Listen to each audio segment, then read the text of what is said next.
ሰላም ሰላም ውድ የእውቀት ለፍሬ ዩቲዩብ ቻናል ተከታታዮች እንደምን አላችሁ? በዛሬው ክፍል ደግሞ ለእናንተ ይሆናል ይበጃል ያልኩትን እንደዚህ ከቀደሙ ጥሩ ቪዲዮ ይዤላችሁ መጥቻለሁ ማለት ነው። ወደ ቪዲዮ ከመግባታችን በፊት ላይክ፣ ሰብስክራይብ እንዲሁም ኮሜንት በማድረግ እንድትጀምሩ ስለጠይቃችኋለሁ ማለት ነው። እሺ ወደ ቪዲዮአችን ስንገባ የዛሬው ቪዲዮ ርዕሳችን የዱር እንስሳት ስሞች፣ የዱር እንስሳትን ስሞች እየጠቀስን እየዘረዘርን እንወያያለን ማለት ነው። ወይንም ደግሞ መጻፍ እንለማመዳለን ማለት ነው። የዱር እንስሳት ርዕሱ የዱር እንስሳት ይላል ማለት ነው። ከዛ እናንብብ።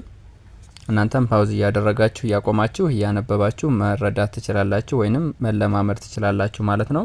እዚህ ጋር የመጀመሪያውን የዱር እንስሳት እዚህ ጋር የጻፍኩትን ስናነብ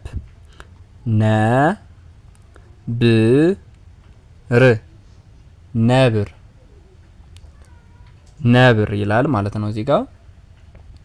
እሺ ቀጣይ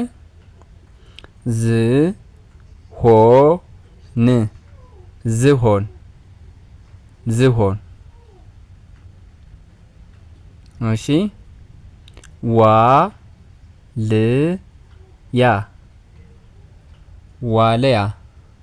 ዋልያ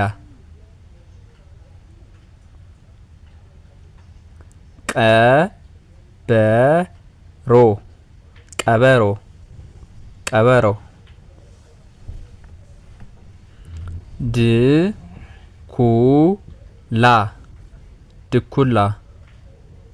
ድኩላ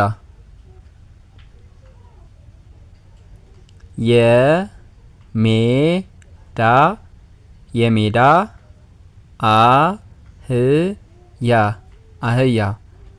አህያ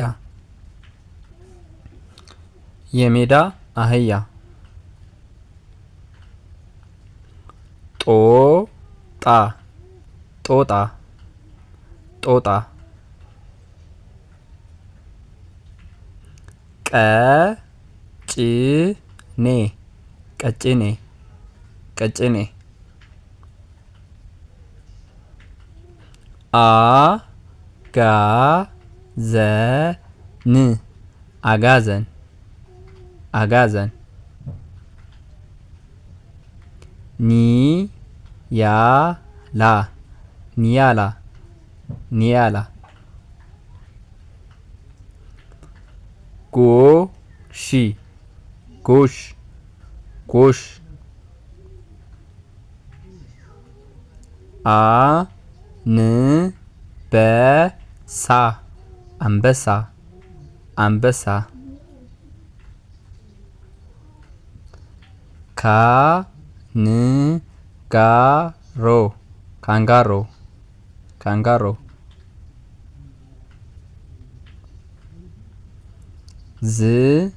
ጎሽ አንበሳ ካንጋሮ ዝንጀሮ